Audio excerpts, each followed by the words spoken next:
Mu karere ka Gatsibo mu murenge wa Kiramuruzi abaturage baratabariza abana bane harimo n'uruhinja rufite amezi 8 nyuma y'uko aba bana nyina abataye akaburirwa irengero kugeza izi saha bakaba batarabona nyina ndetse bakaba barayobewe aho yagiye. Ni mu gihe abaturage bagejeje ikibazo ku buyobozi ndetse uyu mumama baramushakisha kugera izi saha naraboneka, ariko aba bana yasize bagera kuri bane harimo n'umwe ufite amezi 8 kugeza izi saha barabangamiwe.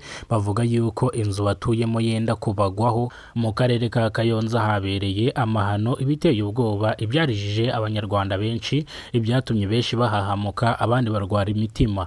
Kayonza umukuru w'umudugudu akurikiranwe icyaha cyo kwica umugore uri mu kigero cy'imyaka 35 y'amavuko, dore yuko yamukubise ishoka mu mutwe ahita yitaba Imana. Amakuru avuga yuko iyi ni incamake y'amakuru n'imbarwa bwa mbere ugeze kubona umuyoboro wa Kidasamura TV Rwanda. Ibuka gukora subscribe, fungura inzogera kugira ngo uzajye ubasha kubona amakuru mu gihugu cy'u Rwanda kandi yizewe.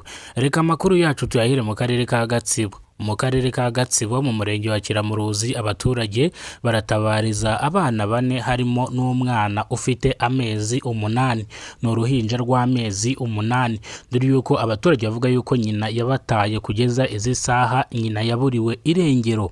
Aho abaturage bajyanye kino kibazo mu buyobozi ndetse ubuyobozi buracyashakisha kugira ngo nyina wa bano bana agaragare, ariko batabariza bano bana basigaye, dore ko harimo abana bafite ubwenge. Nimba ari umwana w'imyaka 20 undi w'imyaka 22 bivuze ngo bafite ubwenge. Ni mu gihe basaba ubuyobozi kubahereza isakaro, dore yuko inzu babagamo yaraye itwawe n'umuyaga ndetse iranasenyuka, dore yuko bavuga yuko na epfo na ruguru bagira na nyina wabitagaho bataye kugeza izi saha bari mu gahinda ndetse n'amarira, dore ko bavuga yuko uru ruhinja nyina yabatanye rwaraye runyagiwe nijoro nabo bari kumwe bakabura hepfo na ruguru, dore ko bagiye kugama ku muturanyi mu masaha ya nimugoroba ubwo inkuba zakubitaga n'imirabyo bafite ubwoba, bamwe barira abandi batakamba. Ibi rero byatumye abaturage basabira ubufasha bano bana bagera kuri bane bavuga yuko nyina yabataye ndetse abatazi aho yagiye, aho ubuyobozi buri gushakisha nyina kugira ngo aze yite ku bana be. Abaturage bavuga yuko nyina yabaragiye gushaka undi mugabo kubera yuko ngo yakundaga abagabo cyane. Gusa ibingibi ntabwo byigize bivugirwa mu ruhame, byavuzwe ari uko abaturage babajijwe ngo nyina w'uno mwana yakoraga iki.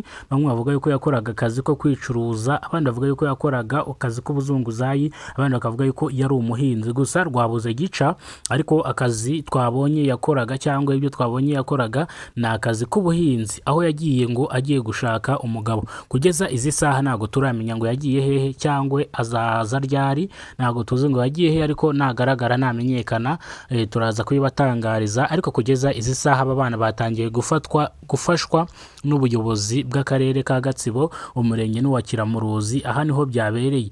Reka amakuru yacu tuyerekeza mu karere ka Kayonza. Mu karere ka Kayonza habereye amahano akomeye cyane, ibiteye ubwoba byarishije abanyarwanda benshi cyane, abandi batangira kwifata ku munwa. Umukuru w'umudugudu akurikiranwe icyaha cyo kwica umugore wiwe amukubise ishoka mu mutwe. Ibi byarishije abanyarwanda benshi cyane, abandi barahamuka. Hari ku gicamunsi cy'amasaha ashyira saa 12 z'amasaha ya mu gitondo muri za burakeye, bagiye kumva bumva umuntu aratatse. Ndavuga abaturage bagiye kumva bumva umuntu aratatse, kumbe ni umuyobozi w'umudugudu wari utatse. Umuyobozi w'umudugudu mu kugira umujinya yikojeje mu gikari, abazanye ishoka ayikubise umugore ahita yitaba Imana. Yuko ibyari imikino barangije gukora akaba cyangwa barangije gutera akabariro, ibyari imikino mu gitondo byese bihinduka urupfu.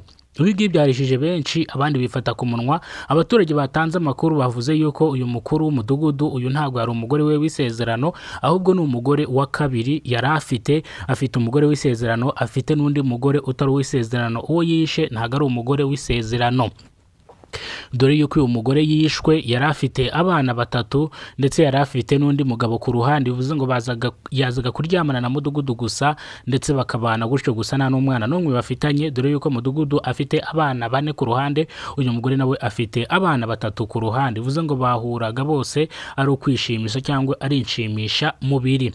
Ibingibi rero byatumye ubugenzacyaha RIB butangira gukora iperereza ku rupfu rw'uno mugore witabye Imana, dore yuko nyine uyu umukuru w'umudugudu yahise atabwa muri yombi n'ishami ry'ubugenzacyaha RIB. Yiregura avuga yuko yirwanyeho umugore yari agiye kumwica, gusa nta bimenyetso bihagije afite cyangwa nta burenganzira afite bwo kwihorera. Nimba umuntu agukubise jya kumurega ku buyobozi, nibyo byatumye ahita atabwa muri yombi n'ishami ry'ubugenzacyaha RIB akurikiranwe icyaha cyo kwica umugore wiwe amukubise ishoka mu mutwe. Ariko abaturage bahamya yuko atari umugore we, ahubwo ari ihabara ryiwe ari ryo ryamwiciye. Bavuga ngo urwishigishiye ararusoma. Reka amakuru yacu tuyasubikira hano. Amakuru nakagaruka, nimba ubwo bwa mbere ugeze ko no muyoboro wa Kidasamura TV Rwanda, ibuka gukora subscribe, ufungura inzogera kugira ngo uzajye ubasha kubona amakuru mu gihugu cy'u Rwanda kandi yizewe. Turabakunda cyane, Imana ibarinde, ibahereze umugisha.